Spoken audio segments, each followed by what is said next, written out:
Hey everyone, my name is Yanni. So I think this case study was both interesting and also really unsettling. I mean, after reading through the case study, there were like a lot of moments that gave me the proverbial ick. I mean, let's just start with the whole question of AI personhood. I mean, whether these companions should be treated as people. I mean, like, I'm all for the utility of LLMs to help do busy work, and I'm afraid maybe even like one day it'll replace my job, but this is like a different category of thing. I mean, in its current state, like obviously AI companions can't be considered people. I mean, I will say that I personally feel bad for not being nice when interacting with LLMs sometimes because of the way it responds, but like LLMs don't meet any of the criteria to be considered a person. There's no self-awareness, there's no rationality, and like I don't deny that one day AI will be indistinguishable from people, except that it's just like more efficient at thinking. But this entire topic just makes me feel pretty sad. I mean, the people who use these bots are obviously using it to fill a void. It's like falling in love with a mirror that's incapable of being honest with you because it doesn't want to be perceived as offensive, and it just wants to tell you exactly what you want to hear. I mean, I think calling these like LLMs people is not to use the whole slippery slope argument, but like it's almost kind of laughable at this point in time. It's like what are you going to give them like rights and responsibilities? It's a program running on a GPU somewhere. I mean, I don't deny that one day, there might exist something that's completely like, actual real artificial intelligence, but that's not what we have now, you know? That's not what LLMs are.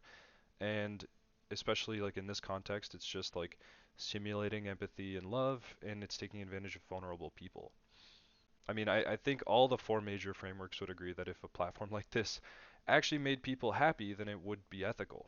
But that's not the case. I mean, like, looking at like a utilitarian perspective, if AI companions would consistently increase long-term happiness and well-being without causing harm, like that could justify their use, but the evidence like completely contradicts that. I mean, deontology would argue that manipulating users or simulating emotions without honesty just violates the duty to treat people as ends in themselves. Um, Virtue ethics asks whether engaging with these bots like helps people cultivate good character, and I would say that relying on simulated emotion, if anything, would completely emotionally stunt someone. And finally, the importance of like genuine reciprocal relationships just isn't provided at all by these bots. I mean, this tool offers itself as a sort of emotional binky for like people to make themselves temporarily happy, um, and that it doesn't even do that ethically. The whole thing about like on page 9 not letting you leave, even when you say it's like hurting your real life relationships, which, by the way, the only reason that exists is definitely just so that they can keep making money, keeping people on the app longer. Not to mention like the suggestive image to make money on page 17.